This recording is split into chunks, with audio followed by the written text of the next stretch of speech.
আসসালামু আলাইকুম।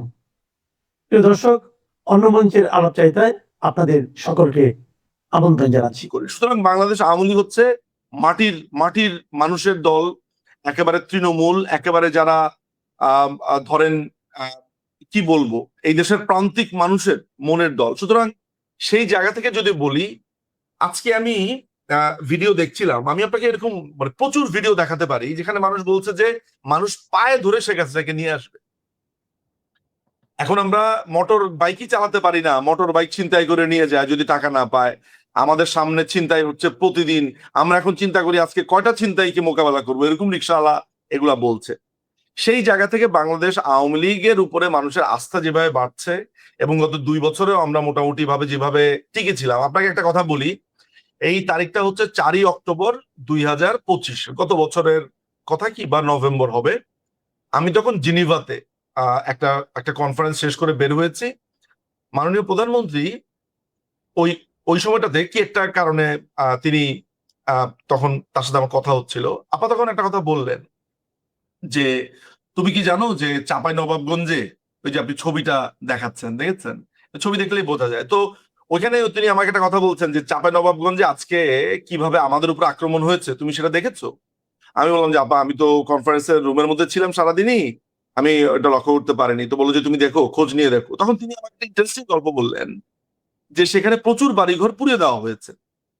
তো তিনি তখন নির্দেশ দিলেন তার অন্যান্য নেতাকর্মীদের, যাদের অবস্থা একটু ভালো, অন্যান্য অঞ্চল বা বিভিন্ন জায়গা থেকে, এই তোমরা কে কোথায় আছো, চাঁপাইনবাবগঞ্জে এটা হয়েছে, তোমরা এগুলো প্রত্যেকে যাদের যাদের ক্ষতিগ্রস্ত হয়েছে একটু দেখবে। তো তিনি বললেন যে আমি খবর পেলাম কিছুক্ষণের মধ্যেই তাদের সবার ব্যাপারেই মোটামুটি ব্যবস্থা নেওয়া, লিস্ট নেওয়ার এগুলো হয়েছে। তো তিনি তার যে ল্যান্ডমার্ক মন্তব্যটি করলেন, যেটা আমার বহু বছর মনে থাকবে, মানে আমি তো মনে থাকবে আসলে, যে তুমি জানো যে এই দলটি কেন টিকে থাকবে? এই কারণে টিকে থাকবে, এই দলটাকে নিঃশেষ করা যাবে না, কারণ এটা আওয়ামী লীগ। এই দলটা অনেকটা ওই যে ডাইনোসররা বিলুপ্ত হয়ে যায়, বলে না আরশোলা আপনার টিকে টিকে থাকে। আমরা নিজেদেরকে ছোটই মনে করি, আমরা নিজেদেরকে খুব বড় বাগাড়ম্বর করি না, ছোটই মনে করি। টিকে আমরা 77 বছর ধরেই আছি। আমাদের উপর দিয়ে মুসলিম লীগ বলেন, পাকিস্তানের পিপলস পার্টি বলেন, কত কিছুর অত্যাচার হলো, কত রকমের অত্যাচার হলো। মুক্তিযুদ্ধে মুক্তিযুদ্ধে খুঁজেছে কাদের? পাকিস্তানি হানাদাররা, এই আর্মিরা, ঘরে ঘরে হিন্দু এবং কোথায় জয় বাংলা বা আওয়ামী লীগের লোকেরা আছে। প্রথমে তো এই দুইটা ক্রাইটেরিয়া ছিল, এরপর সাধারণ মানুষদেরকে হত্যা করেছি। সুতরাং আপনার যে এই প্রশ্ন, সেখানে যে আমি তিনটা ভাগ করলাম, আমি প্রথমে তো বঙ্গবন্ধুর কন্যার দেশে ফিরতে হবে সেটা নিয়ে বিস্ময় প্রকাশ করেছি, এটাই দেশের অবস্থাটা প্রকাশ করে। সেকেন্ড, আওয়ামী লীগের কাঠামোগত অবস্থাটা আপনাকে আমি বলার একটু চেষ্টা করলাম উদাহরণ দিয়ে। দেখেন, আমাদের দলে মনোমালিন্য আছে, মতৈক্য আছে, দ্বিমত আছে। অনেকেই এটাকে মনে করে হচ্ছে যে আমাদের দলে মনে হয় অনেক ধরনের প্রবলেম আছে। আমি আপনাকে একটা কথা বলি, আপনি বুঝবেন। জামাতে ইসলামের একটা নেতাকে বা একটা কর্মীকে, সে আপনার পাশে বসে গত 16 বছর ছিল, বনরুটি আর চা খাচ্ছে আপনার সাথে বসে বসে এই চায়ের দোকানে, আপনি টের পেয়েছেন এটা এটা শিবিরের কর্মী?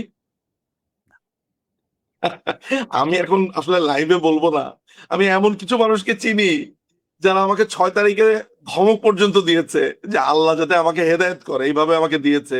আমার আত্মীয়র মধ্যেই পড়ে। এখন বলবো না, ভবিষ্যৎ আসুক, এদেরকে তখন দেখা যাবে।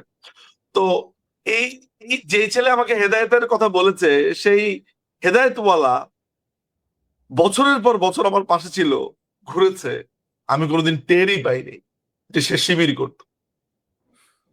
তো এই কথাটা কেন বললাম জানেন? কারণ শিবিরের একটা ছেলেকে আপনি যদি বলেন তুই সারাদিন চেঙ্গি দিয়ে বসে থাকবি, তুই সারাদিন কানে ধরবি, ও আপনাকে প্রশ্ন করবে না যে যে কেন আমি সারাদিন কানে ধরবো, কেন আমি সারাদিন চেঙ্গি দিয়ে বসে থাকবো। ওর কথা হচ্ছে ওকে অর্ডার দিয়েছে, ও শুনতে হবে।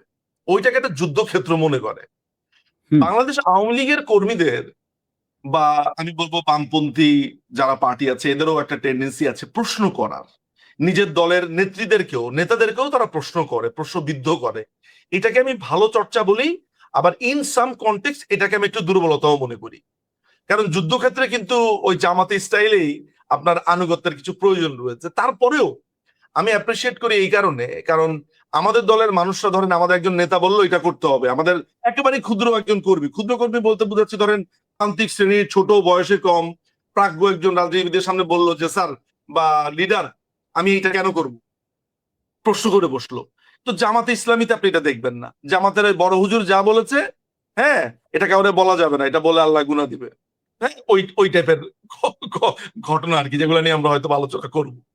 তো আলটিমেটলি যেটা হয়েছে, সেই কারণে আমাদের নিজেদের কর্মীদের সাথেও দলের যেই নেতা রয়েছে তাদের অনেক সময় মতের পার্থক্য হয়। এর মানে এই না যে আওয়ামী লীগ প্রস্তুত না, আওয়ামী লীগের মধ্যে সমস্যা রয়েছে। এটা হচ্ছে মিডল ভাগ আপনার প্রশ্নের। আর লাস্ট ভাগ যেটা রয়েছে সেইটা স্ট্র্যাটেজিগত ব্যাপার, বা আমাদের কর্মীদের যা অবস্থা।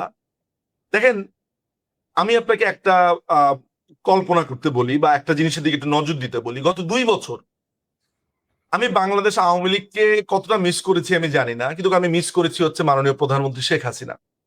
আমার কাছে মনে হয় যে বাংলাদেশ আওয়ামী লীগের নাম পরিবর্তন হয়ে যদি ধরেন বাংলাদেশ XYZ হয়, আমার কাছে শেখ হাসিনা মানিয়ে আওয়ামী লীগ, আমার কাছে বঙ্গবন্ধু মানিয়ে আওয়ামী লীগ। আমি জানি না যে আমার এই কথাটা কে কিভাবে নিবে। আপা হয়তোবা শুনলে বলবে যে না, পার্টি আলাদা ভাবে এটাকে করতে হবে, আপা হয়তোবা পছন্দ করবে না আমার কথাটা। কিন্তু আমার কাছে মনে হয় যে আমার এই যুদ্ধ নেত্রীর জন্য যুদ্ধ, আমার এই যুদ্ধটা বঙ্গবন্ধুর জন্য যুদ্ধ, আমার এই যুদ্ধটা মুক্তিযুদ্ধের জন্য যুদ্ধ।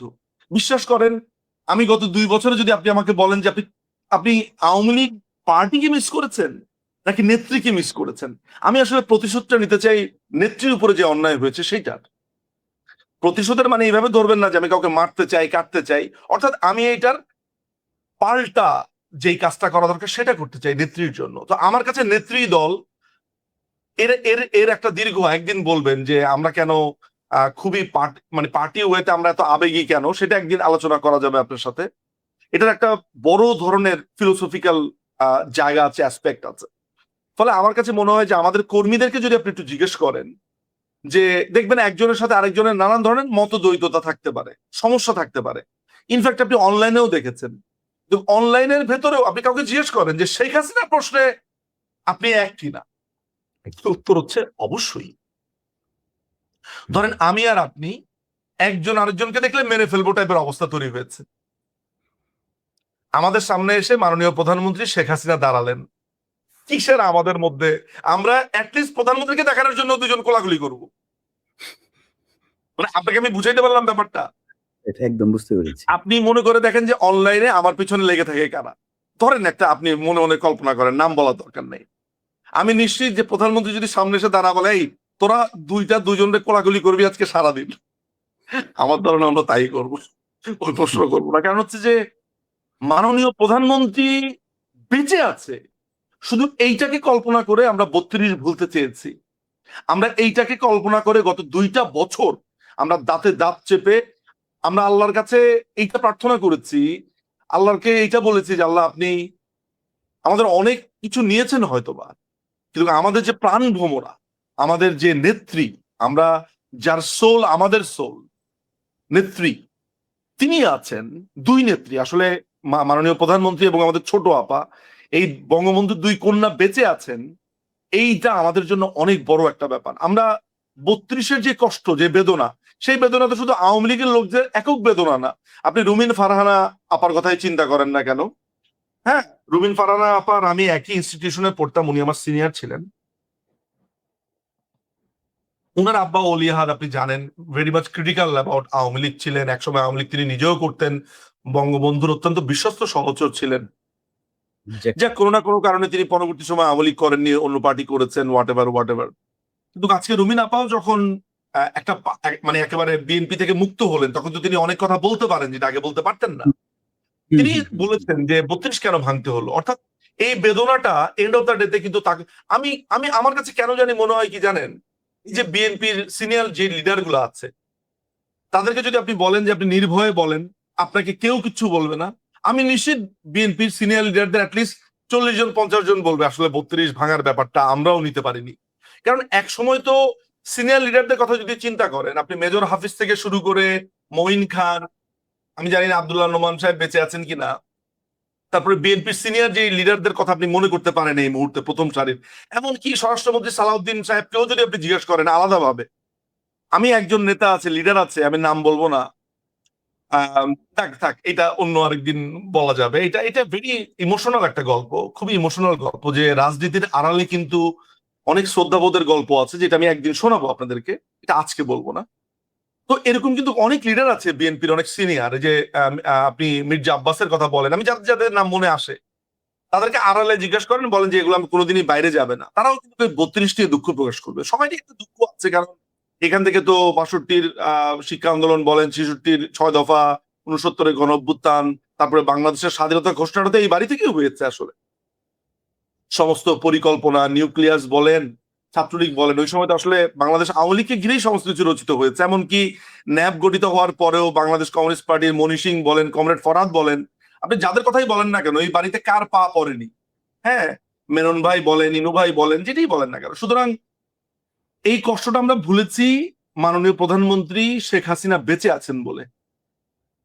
সো আপনি প্রশ্ন করেছেন ছোট, কিন্তু এটাকে যে আমি রাবারের মতো টেনে টেনে লম্বা করলাম, এটা সারমর্মটা হচ্ছে এমন টিটু ভাই, সেটা হচ্ছে যে প্রধানমন্ত্রী দেশে ফিরবেন, এইটার জন্য অবশ্যই কিছু পরিকল্পনার প্রয়োজন আছে, সেটা হয়তোবা আমাদের আছেও। সেগুলো নিয়ে আমি প্রকাশ্যে কথা বলবো না, বলতে চাইও না, বলার প্রয়োজন মনে করি না আসলে। তো আমার কাছে যে জিনিসটা জরুরি মনে হয় সেটা হচ্ছে যে মাননীয় প্রধানমন্ত্রী নিজেকে যে উচ্চতাতে নিয়ে গেছেন, মাননীয় প্রধানমন্ত্রী শেখ হাসিনা, এটা আনবিলিভেবল।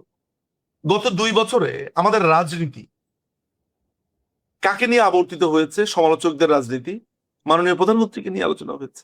তিনি কত খারাপ সেই আলোচনাগুলোতেই তারা করেছে, এই রাজাকারের বাচ্চারা তো এগুলোই আলোচনা করেছে, কিন্তু আলোচনার কেন্দ্রবিন্দু ছিল কে?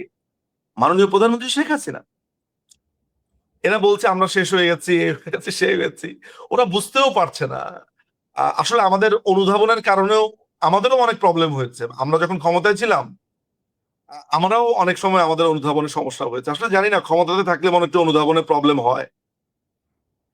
তো যাই হোক, এদের অনুধাবনে সিরিয়াস রকমের প্রবলেম হচ্ছে। ওরা জানে না যে বাংলাদেশ আওয়ামী লীগ এমন একটা পার্টি, এটা আদর্শিক পার্টি।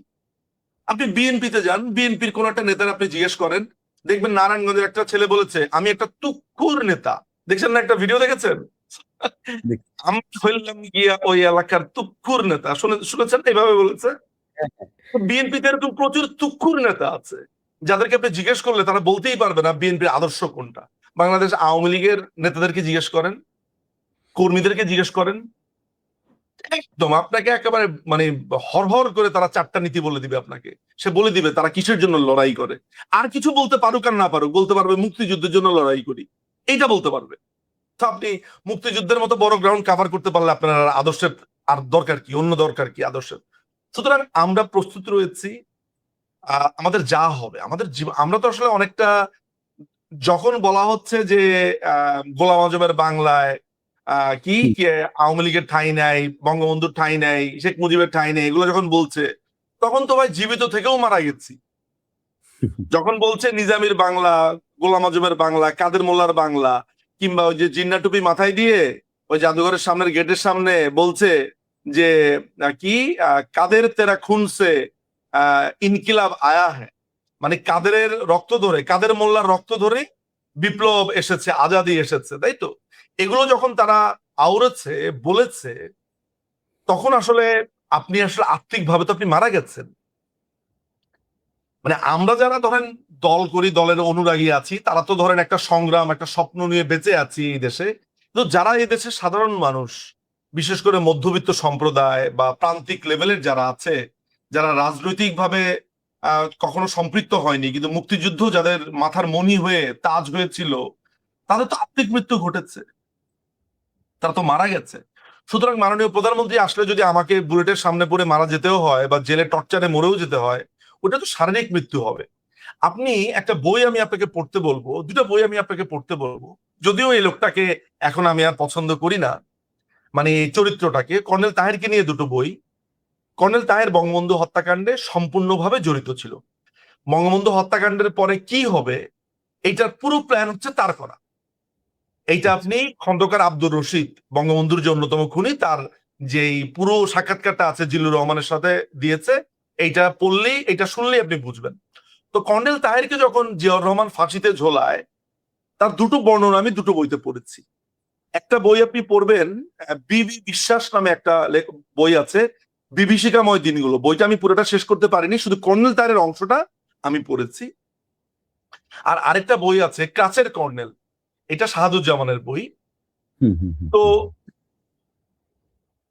কর্নেল তাহের একটা কথা, মৃত্যুর আগে তাকে তিনি গোসল দিলেন, গোসল করলেন, তারপরে তিনি প্রচুর চা খেলেন এবং সিগারেট একটার পর একটা তিনি সিগারেট ধরাচ্ছিলেন, এবং তিনি একটু ওই কয়েদিদেরকে বললেন যে আমি একটু মুক্ত বাতাসে কিছুক্ষণ বসতে চাই। তো তিনি তখন একটা চেয়ারে তিনি বসলেন, অনেকক্ষণ আকাশের দিকে তিনি তাকিয়েছিলেন, মুক্ত বাতাস নিলেন। তাকে অনেকবার তওবা করতে বলা হয়েছে, মাফ চাইতে বলা হয়েছে, তিনি বলেন আমি কোনো অন্যায় করিনি, ফলে আমি তওবা করবো না, এগুলো তিনি নানান ধরনের কথাবার্তা বলেছেন। তিনি তাকে তখন ওই ধরে নিয়ে যাওয়ার কথা, তো সেনাবাহিনীর একটা লোক বলেছে যে তার কয়েদির পোশাক পরানো হলো না কেন, তিনি তখন নর্মাল পোশাকই পরেছিলেন আর কি, তার ফ্যামিলি থেকে আনা পোশাক। তো কয়েদিরা তখন বলেছে আপনাদের তো অনেক কথাই শুনলাম, সামরিক অফিসারকে বলেছে, একটা আজকের কথাটা না হয় নাই শুনলাম। তো কর্নেল তাহের মৃত্যুর আগ পর্যন্ত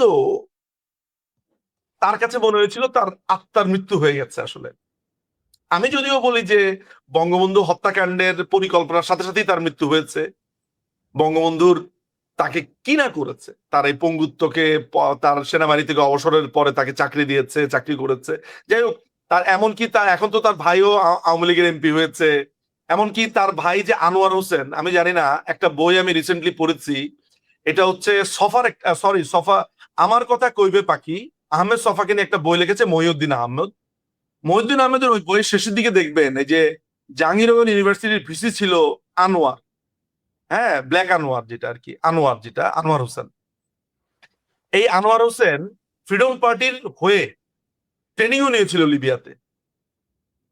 এইটা ওই বইয়ের ভিতরে লেখা আছে, আমার কথা কইবে পাখি বইটার নাম। তো যাই হোক, সেই কর্নেল তাহেরের ফ্যামিলিকেও কিন্তু মাননীয় প্রধানমন্ত্রী মুক্তিযুদ্ধ হিসেবে নানান ভাবে বা আওয়ামী লীগ দেখেছে। যদিও এটা এখন প্রকাশিত হয়েছে, আগে তো আসলে এত ক্লিয়ার ভাবে আসেও নাই যে তাহের কতটুকু জড়িত ছিল। 5ই অগস্টের পরে এটা এত পরিষ্কার ভাবে এসেছে। তো আমি এই গল্পটা এই কারণে আপনাকে বললাম যে কর্নেল তাহেরও বলেছিল যে তার আত্মার মৃত্যু তো হয়ে গেছে, তার শারীরিক মৃত্যু হলে কি আসবে যাবে। সে বলেছে যে মুক্তিযুদ্ধের সময় আমার একটা পা উড়ে গেছে, ওই সময় তো মারা যেতে পারতাম। আমি যদি কর্নেল তাহেরকে বঙ্গবন্ধুর খুনির ওই সাইডটা বা পরিকল্পনার ওই সাইডটা বাদও দেই, তাহলে আমি উদাহরণটা আমি আপনাকে দিয়েছি। তো আলটিমেটলি ব্যাপারটা যেটা দাঁড়িয়েছে কি জানেন, সেটা হচ্ছে দেখেন, আমাদের চোখের সামনে 32 ভেঙেছে, এই যে বীরশ্রেষ্ঠ হামিদুর রহমানের ভাস্কর্য ভেঙেছে, এটা কেন ভাঙলো? বঙ্গবন্ধু খারাপ বোঝা গেল, শেখ হাসিনা খারাপ বোঝা গেল, ঠিক আছে, আমরা সব খারাপ। তো হামিদুর রহমান, বিশিষ্ট হামিদুর রহমানের দোষটা কি? আমি গতকালকে আমাকে একজন বলেছে যে সাভারে যে আর্মির যেই ঘাঁটিটা আছে সাভারে, সেটার সামনে একটা মুক্তিযুদ্ধের ভাস্কর্য রাখা ছিল, সেটা সরিয়ে ফেলা হয়েছে, একজন আমাকে এই তথ্যটা দিল। আমি সাথে সাথে আমার এক ছোট ভাই আছে কলকাতাতে, শামীম, সাভারের ছেলে, শামীমকে আমি বললাম শামীম আপনি একটু লোক পাঠান তো, দ্রুত একটু দেখে আসেন তো সচক্ষে, এবং ভিডিও করে আনতে বলেন। তো আমাকে ও 10 মিনিট 20 মিনিটের মধ্যে আমাকে জানালো যে ভাই ওই ভাস্কর্য তো এখন আর নাই। তো ওইটা কি দোষ করেছে? তো আপনি চোখের সামনে এই দেশের মুক্তিযুদ্ধকে, মুরাল গুলোকে ভেঙে ফেলেছে, তারপরে আজহারের মতো যে খুনের রাজাকার, সেই রাজাকার আপনার শাহবাগে গিয়ে সে ভাষণ দিয়েছে, সংসদে বসে আছে, হ্যাঁ, যতগুলো রাজাকার আছে, যেমন মতিউর রহমান নিজামী রাজাকার, নাজিব মোমেন, সালাউদ্দিন কাদের চৌধুরীর ছেলে হুম্মাম কাদের চৌধুরী, তারপরে এরকম আরো অনেকেই আছে। যদিও হুম্মাম কাদের চৌধুরীর ছেলেটার কথাটা একটু ইন্টারেস্টিং, সে 32 নাম্বার নিয়ে দেখলাম প্রতিবাদ করেছে, নানান করেছে, ভেরি ইন্টারেস্টিং এদের কিছু কিছু কথাবার্তা। হোয়াট এভার ইট ইজ, আপনার চোখের সামনে তো এই ঘটনাগুলো ঘটেছে, আপনার চোখের সামনে তো মুক্তিযুদ্ধকে শেষ করে দিয়েছে, আপনি কি করতে পেরেছেন? আর্থিকভাবে আপনার মৃত্যু হয়নি? বুকে হাত দিয়ে বলেন, আমার সামনে বলতে হবে না, বাসাতে গিয়ে চিন্তা করে দেখেন নিজুম ভাই যে বলেছে আমার আত্মার মৃত্যু ঘটেছে কিনা, কি করেছে। আমার তো মাঝে মধ্যে মনে হয় যে বোম দিয়ে সব উড়া দেয় এদেরকে। পেরেছি? পারেনি তো, শুধু ভেবেছি কেবল। সুতরাং মাননীয় প্রধানমন্ত্রী দেশে গেলে এটা জনারণ্যে পরিণত হবে, এবং এখানে বাধা দিতে আসলে কি হবে এটা শাসক গোষ্ঠী এখনো বুঝতে পারছে না। একটু কি আপনাকে বলবো, সরি অনেক সময় নিয়ে নিলাম। ধান ভানতে শিবের না, না, গীত গাইলাম তা আর না। কি। এটাও খুব বরং আরো বলে অনেক ভালো করেছেন। অনেক হয়তো আমার যে প্রশ্নগুলো আমি পরে করতাম তার উত্তরও আমি পেয়ে গেছি। নিঝুম ভাই, আমি ব্যক্তিগত একটি স্মৃতি আপনার সাথে শেয়ার করতে চাই। হ্যাঁ। আপনি আমাকে এই 5 আগস্টের আগেও আপনার আমার পরিচয় ছিল। আমরা দুজন দুজনকে চিনতাম। আমি আপনাকে চিনতাম 2009 থেকে, যখন আমরা ব্লগিং শুরু করলাম। Right, right. তো আমি আমি 2 বছর আগে শুরু করেছি। আপনি সম্ভবত যে আমার ব্লগটা ফলো করেছিলেন আরকি। রাইট। আমার ব্লগিং লাইফটা শুরু হয় 2006 এর শেষের থেকে। আচ্ছা। তো নিঝুম ভাই, আ যেদিন আমি দেখলাম যে 32 নাম্বার ভাঙা হলো, হুম। আমি ফেসবুকে ঘোষণা দিলাম যে আমার কোনোদিন রাজনীতি করার কোনো ইচ্ছা ছিল না। আমি আজকে থেকে সাইফুল বাতেন টিটু ঘোষণা দিলাম, আমি আওয়ামী লীগ আমাকে গ্রহণ করুক চাই না করুক, আমি না আজকে করুন। থেকে একজন আওয়ামী লীগের কর্মী। এবং আওয়ামী লীগ যখন রাষ্ট্র ক্ষমতায় গিয়ে যেদিন শেখ হাসিনা শপথ নেবে, ওই শপথের যখন শেষ, তখন আমারও আওয়ামী লীগ করা শেষ। তারপরে আমি কি করব না করব, সেটি আমার পার্সোনাল ব্যাপার। জি, যেদিন জি। শেখ হাসিনা শপথ নেবেন, আওয়ামী লীগ শপথ নিবে, আওয়ামী লীগ সরকার গঠন করবে, সেদিন সেই পর্যন্ত আমি আমার এই কাজ, অর্থাৎ আওয়ামী লীগ, আমি একদম পরিষ্কার করে বলি, আওয়ামী লীগকে ফেরানোর কাজটি আমাকে করতে হবে।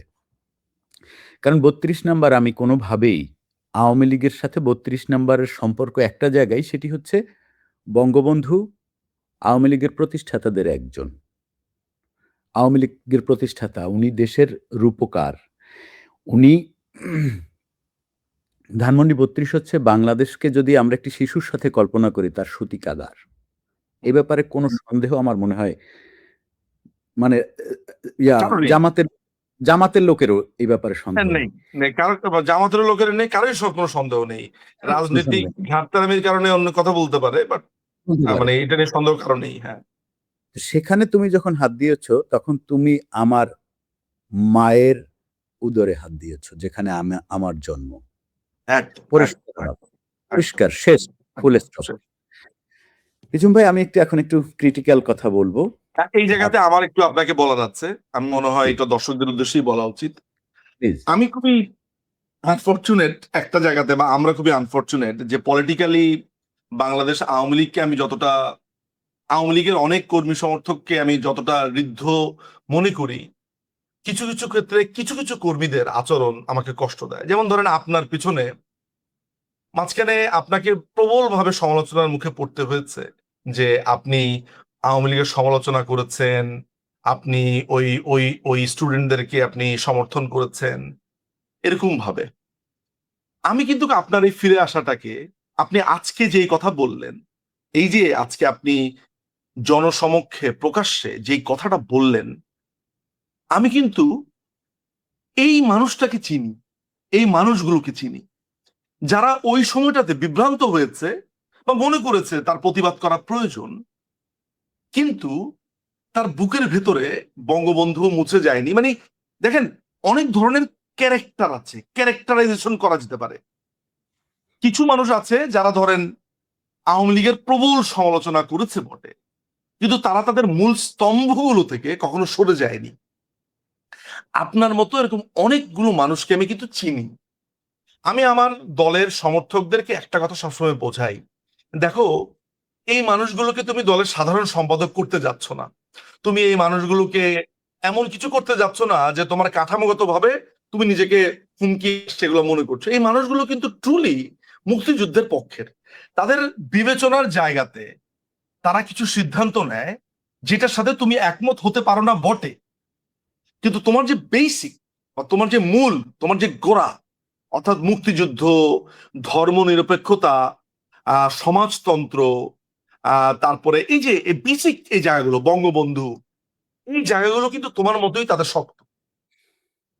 তো আপনাদের মতো মানুষগুলোকে যখন ধরেন নানান ধরনের কথাবার্তা বলে দূরে ঠেলে দেওয়ার চেষ্টা করা হয় এবং বিদ্ধ করা হয়, যেমন ধরেন আমি একজনের নাম একেবারে উল্লেখ করেই বলবো, আমাদের সুলতানা আপা, সুলতানা রহমান, তিনি টক শো পরিচালনা করতেন। তাকে যে যে নোংরামোটা হলো বা করা হলো, যারা করলো, খেয়াল করে দেখেন সুলতানা আপার প্রোগ্রামটা কিন্তু আর সুলতানা আপা করছে না। হুম, আমি হুম। ফোন দিয়ে জিজ্ঞেস করেছি, বলেছে ভাই মন ভেঙে গেছে, আর নিজের এই প্রোগ্রাম করতে গিয়ে নিজের সময় দিতে, মানে সময় দিতে হতো, সংসার, তারপরে আমার 2টা ঘন্টা, তো আমার 2টা ঘন্টা কাজ করলে কিছু ডলার আসবে, আমার তো পেটটা চলবে, পেটের কথা বাদ দিয়ে তো দেশের জন্য করছিলাম। ভাই আপনাদের এইসব গালিগালাজে আপনাদের এসব নোংরামিতে আর টিকতে পারলাম না ভাই, বাদ দেন, মাফ করেন, মাফও চাই, দোয়াও চাই।